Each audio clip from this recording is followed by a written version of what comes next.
Hey everyone, this is Laura Gadenik with Laura Gadenik Astrology, and I'm here to give you the astrology for the weeks of April 18th through May 1st, 2022. So today, Monday the 18th, we have the Sun in Aries making an exact square to Pluto in Capricorn. It's likely you will have felt this energy as early as last Thursday, like on the 15th or something. And especially because we also had a full moon in Libra, which was 2 degrees away from squaring Pluto. So this energy is not new. It's been in the air for the last couple of days. And when any planet comes into contact with Pluto, there is an element of unearthing, revealing, and perhaps like issues with authority figures coming up. Pluto representing, in Capricorn in particular, representing authority figures, power struggles, power dynamics. Pluto always brings an element of intensity to the day. And so with this Sun square Pluto, it's kind of probably a continuation of these themes that you may have been experiencing since Thursday.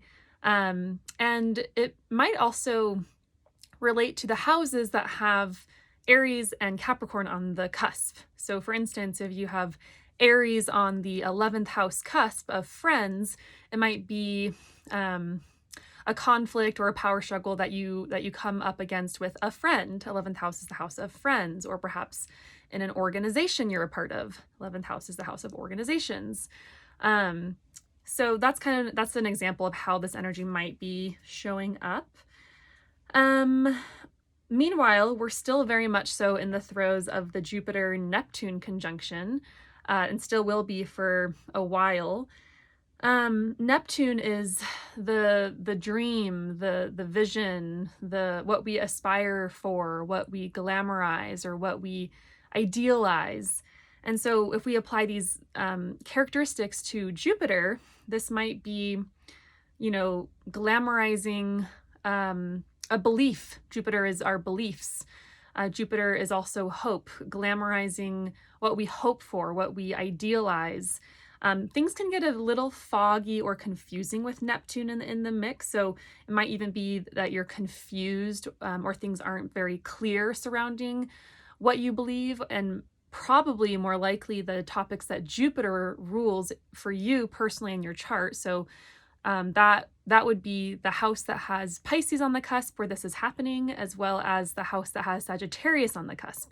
So if you have Sagittarius on the 7th house cusp of relationships, for instance, there might be some confusion or fogginess that has been coming up around relationships, or perhaps an idealized relationship, a relationship that you'd been putting up on a pedestal, has been dissolved. Neptune also relates to the dissolving of illusions or disillusionment. So it could be a dream, hope, or belief that has been dissolved, that, you might even be seeing something more clearly, being that this is a conjunction and perhaps the fog has cleared, or perhaps not. Perhaps the fog is ever more foggy and confusing.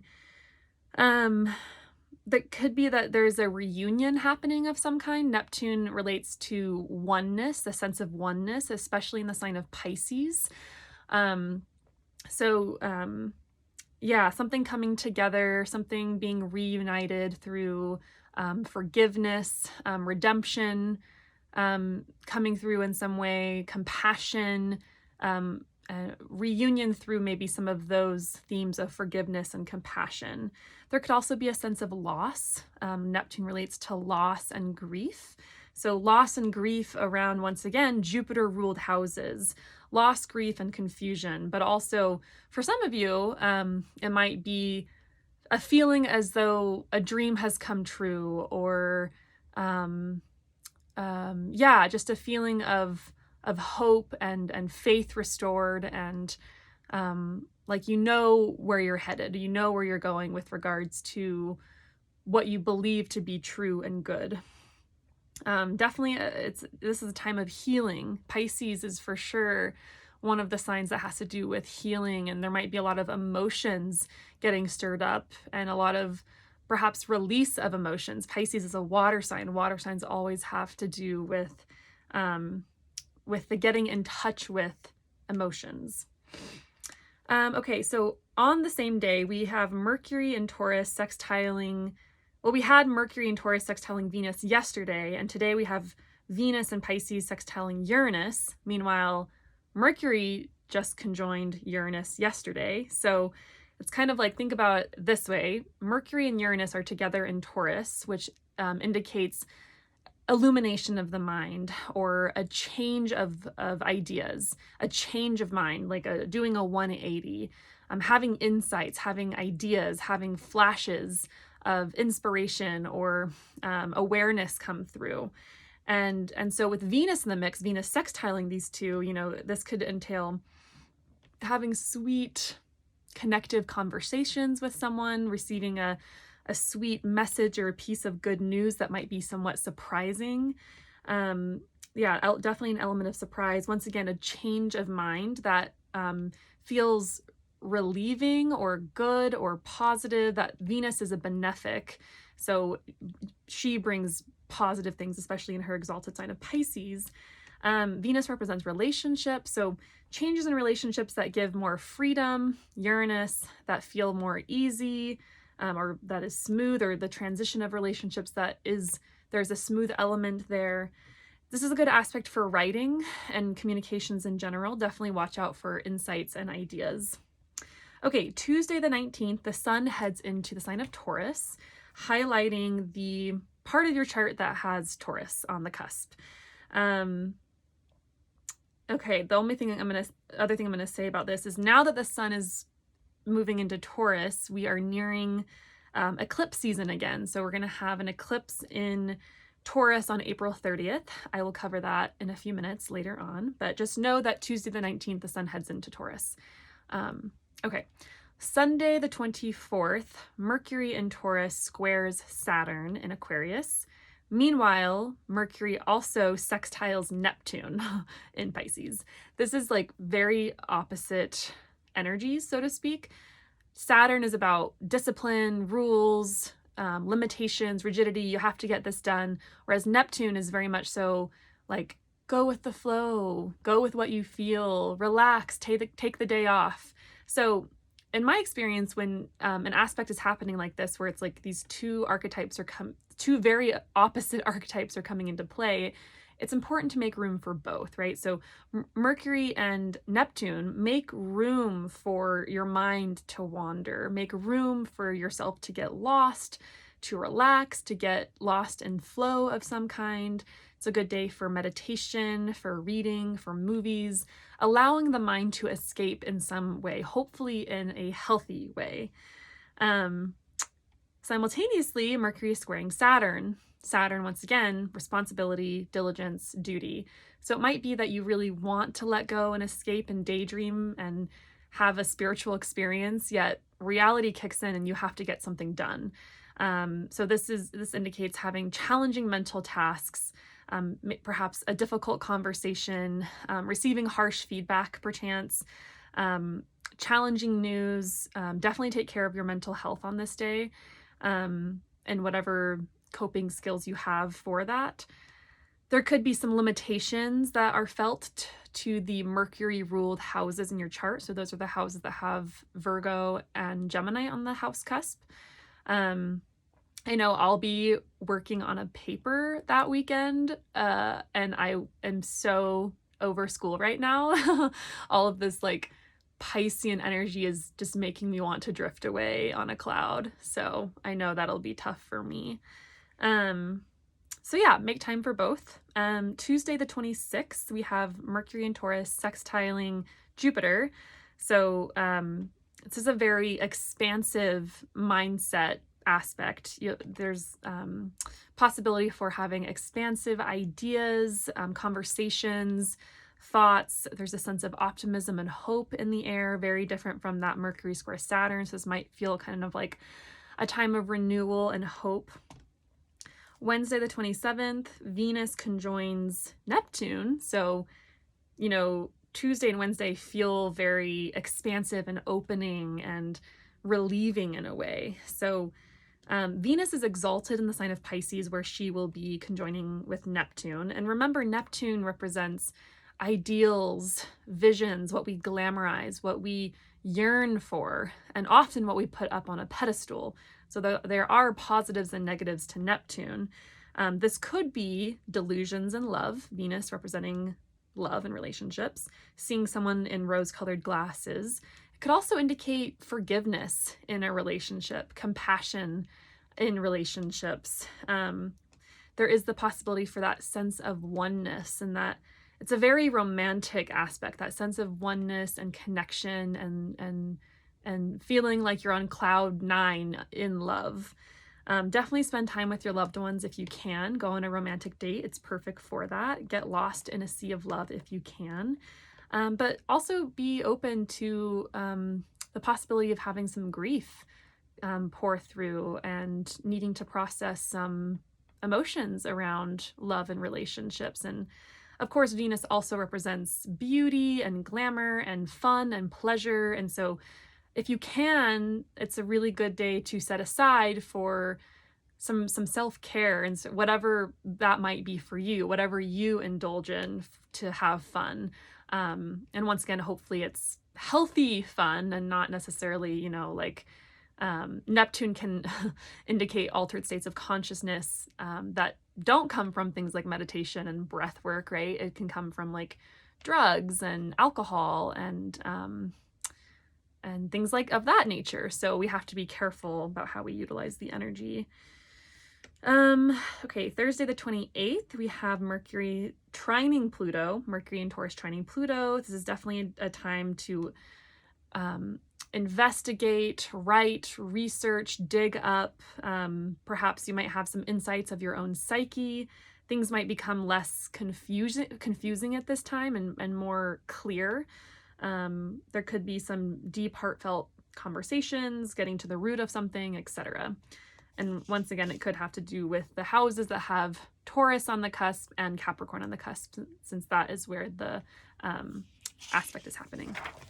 Okay, Friday the 29th, Mercury heads into Gemini, a sign where it is in dignity. And Mercury is going to retrograde here on May 10th at 4 degrees of Gemini. I'm going to address that at probably in the next video. But we will get to enjoy Mercury in its own sign of dignity for at least a little while, for maybe a week and a half. So that'll be really nice. Communication and ideas should flow easily. Conversations should happen easily. Once again, mercurial things should flow smoothly. So like writing, conversation, messages, communications in general. Yeah, those are kind of the main things that are coming to mind right now. Okay, Saturday, April 30th. This is a big, big day. First of all, we have Venus and Jupiter, the two benefics, conjoining in Pisces. Jupiter is at home, is dignified in Pisces, and Venus is exalted in Pisces. So it's this really kind of amazingly glamorous energy of joy, celebration, perhaps something really special coming to you in your Pisces-ruled house.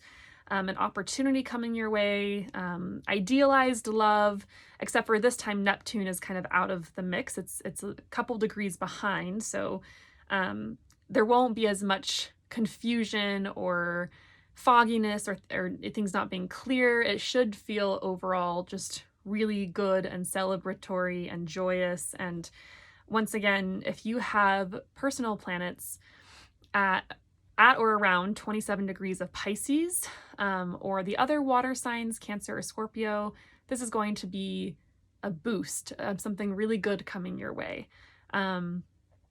If you have planets at 27 degrees of the mutable signs, it's still going to be good. It's still going to be good, but maybe there's like a twist, or there's like something, it's not as flowing or easy, but ultimately still good. So yeah, I'm really looking forward to this aspect. On the same day, we have the new moon solar eclipse at 10 degrees of Taurus.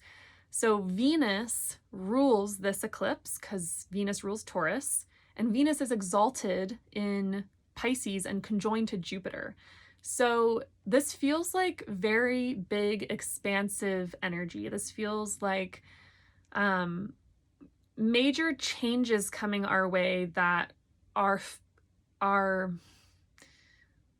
hopefully for the better, because that's what the signals, the signs are pointing to, with this being in Pisces and Venus being conjoined with the great benefic of Jupiter and in her exalted sign. And also this eclipse is like 2 or 3 degrees away from Uranus, the planet of change, the planet of doing 180s, the planet of freedom, revelation, and revolution. So eclipses are already major times of beginnings and major times of endings, but throw Uranus in the mix and it's kind of like, whew, it's going to be maybe intense, a little bit crazy. Eclipse season is already a little crazy, so be sure to take care of yourself during this time. Go with the flow, roll with the punches. I've heard not to do any sort of like intention setting or anything around eclipses, because eclipses have more of a sense of fatedness to them. And so, we have less of an impact on or with eclipses during these, new moon and full moons. Let's see. But yeah, I would say enjoy, relax, focus on pleasure as much as possible, without being like, not the delusional kind of pleasure, and also like, not the self-sabotaging kind of pleasure, once again, because Neptune is still kind of close by. But enjoy a sense of reunion, enjoy a sense of celebration. Obviously this isn't going to be good for everyone. It's going to really depend on your personal birth chart. But I think overall it's going to be very uplifting. So yeah, and the eclipse will impact you more significantly if you have planets around 10 degrees of Taurus, give or take a couple degrees, or 10 degrees of the fixed signs. So that is Scorpio, Leo, and Aquarius.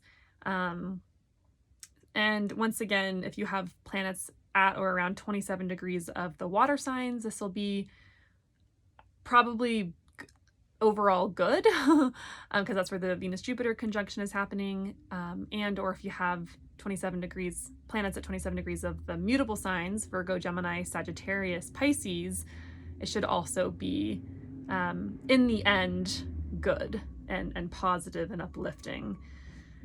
So yeah, that's a lot of information. There's quite a lot happening over the next 2 weeks. A lot of them are smaller things like sextiles and with the faster moving planets, so you might not even really recognize a lot of these transits, but you for sure will notice the April 30th transit with the Venus-Jupiter conjunction, which will be building for a couple days prior, and that's the day of the eclipse.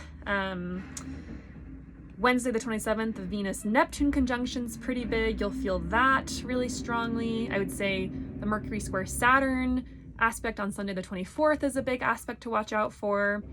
And